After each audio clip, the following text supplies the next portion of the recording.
क्योंकि विश्वास पर ही तो दुनिया कायम है। हम किन बातों पर विश्वास करते हैं और हम उनका क्या मतलब निकालते हैं, यह हमारा आज और कल दोनों तय करता है। हमारा विश्वास हमें यह बताता है कि कोई भी बात या घटना जो हमारी जिंदगी में हो रही है वह हमें सुख देगी या दुख।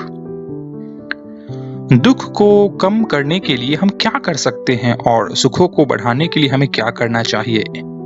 इसका उत्तर है हमारा विश्वास, हमारी आस्था। शायद आपने कुछ लोगों को ऐसा कहते हुए सुना होगा कि हमने इतना कठिन समय देख लिया है कि इतनी खुशियों की आदत ही नहीं रही। अगर हमारी जिंदगी एक कठिन दौर से होकर गुजरी है तो हमें इस बात पर यकीन करने में समय लगता है कि हमारे साथ भी कुछ अच्छा हो सकता है, और कभी-कभी तो यह विश्वास हमारे मन में इतना पक्का बैठ जाता है कि हम उससे मिलते जुलते सारे अनुभवों को एक ही नजर से देखने लगते हैं। कई बार तो हम उन्हें इतना सच मान लेते हैं कि यह भूल ही जाते हैं कि यह सिर्फ हमारे विचार है। असल में ऐसा कुछ नहीं है, और यह जानते हुए भी कि इससे हमें मदद नहीं मिल रही है, हम उसे बदलने की कोशिश ही नहीं करते हैं। हम जो कुछ भी करते हैं वो कहीं ना कहीं हमारे विचारों का खेल है। किसी चीज के प्रति आस्था होना यह बहुत ही अच्छी बात है, लेकिन अगर वह आपको दुख दे रही है तो इसे बदलने की जरूरत है। विश्वास में किसी चीज को संभालने की और बिगाड़ने की ताकत होती है।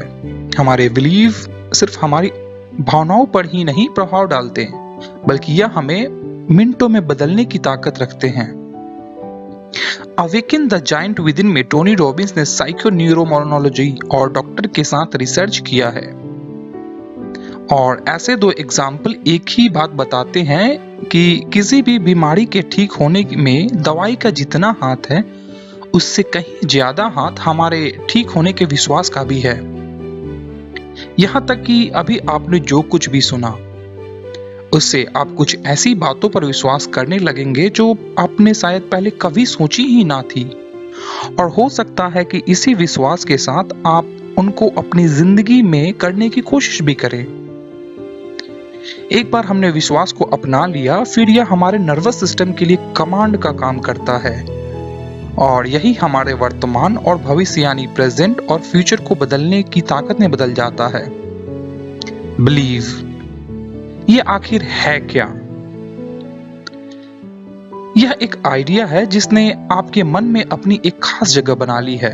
हम सब में वह काबिलियत है जिससे हम एम्पावरिंग बिलीव्स बना सकते हैं, मगर हमारा इसकी तरफ ध्यान ही नहीं जाता। हम ये समझ ही नहीं पाते कि जितने भी लोग आज कठिनाइयों का सामना करके ऊपर उठे हैं, उन्होंने अपने दुखों में से उनका एम्पावरिंग बिलीव्स को ढूंढकर उसे दूसरों की मदद करने में लगाया। इससे यह तो साफ है कि हमारा विश्वास हमारे लिए अड़चने भी बन सकता है और हमारी ताकत भी बन सकता है। इसे समझने के लिए हम सेल्फ इमेज का एग्जाम्पल लेते हैं। जब कोई हमें यह कहता है कि हम आजकल काफी फिट लग रहे हैं तो हमें बहुत अच्छा लगता है, और अगर हमें अपनी कोशिशों पर विश्वास ना हो तो यह शब्द हमें मोटिवेट करते हैं। अब इसी कॉम्प्लीमेंट को कमेंट की तरह देखिए। हमें शायद अपनी कोशिशों पर विश्वास हो, मगर एक कमेंट उसे डगमगा सकता है। लेकिन मुश्किल तब होती है जब हम उन पर आंख बंद करके विश्वास कर लेते हैं। इसलिए सफल होने के लिए अपनी कामयाबी पर विश्वास रखिए। अगर हमें डीमोटिवेटिंग कमेंट्स का सामना करना पड़ता है तो हताश ना हो। साइकोलॉजी में एक टर्म है जो है लर्न्ड हेल्पलेसनेस, जिसका अर्थ है बार बार मिल रही असफलता हमारे अंदर मैं अच्छा नहीं कर सकता ऐसी भावना पैदा कर देती हैं। इस भावना से लड़ने के लिए अचीवर्स की तरह सोचिए। अचीवर्स किसी भी मुश्किलों को परमानेंट नहीं समझते।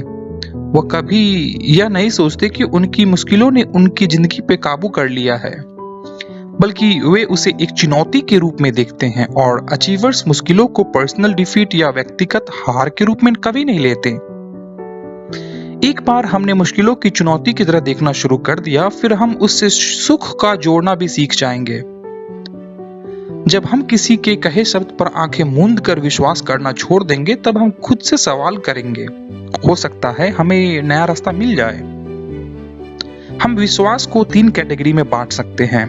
पहला है ओपिनियन या किसी बात पर हमारी राय, जो आज है राय लेकिन शायद कल बदल भी जाए। दूसरा है हमारा विश्वास, जो कुछ हद तक स्ट्रॉन्ग है, पक्का है, मगर इसे भी नए विचारों से बदला जा सकता है। तीसरा है कन्विक्शन या हमारा दृढ़ विश्वास। यह सबसे स्ट्रॉन्ग होता है और कई बार इसे बदलना असंभव होता है। इसलिए अपने विश्वास को कन्विक्शन के लेवल पर लेकर जाइए, क्योंकि हमें किसी भी मुश्किलों में आगे बढ़ने के लिए प्रेरित करता रहेगा। ध्यान ये रखने की है कि हमारे बिलीव हमारे एम्पावर करते रहें। टोनी रॉबिन्स कहते हैं कि अधिकतर लोगों में इनसिक्योरिटी की भावना होती है। सच्ची सिक्योरिटी वह है जब हम लगातार सीखते हैं और बेहतर बन रहे होते हैं। खुद से आप पूछें कि आज आपने ऐसा क्या सीखा जिससे आपका कल बेहतर हो सकता है। विश्वास रखिए दोस्तों कि गोल की तरफ एक छोटा कदम भी आपका भविष्य बदल सकता है। मैं हूं आपका दोस्त विकी और आप सुन रहे हैं खुशी एफएम ऑडियो बुक दिल से। सुनते रहिए, बातें और भी हैं।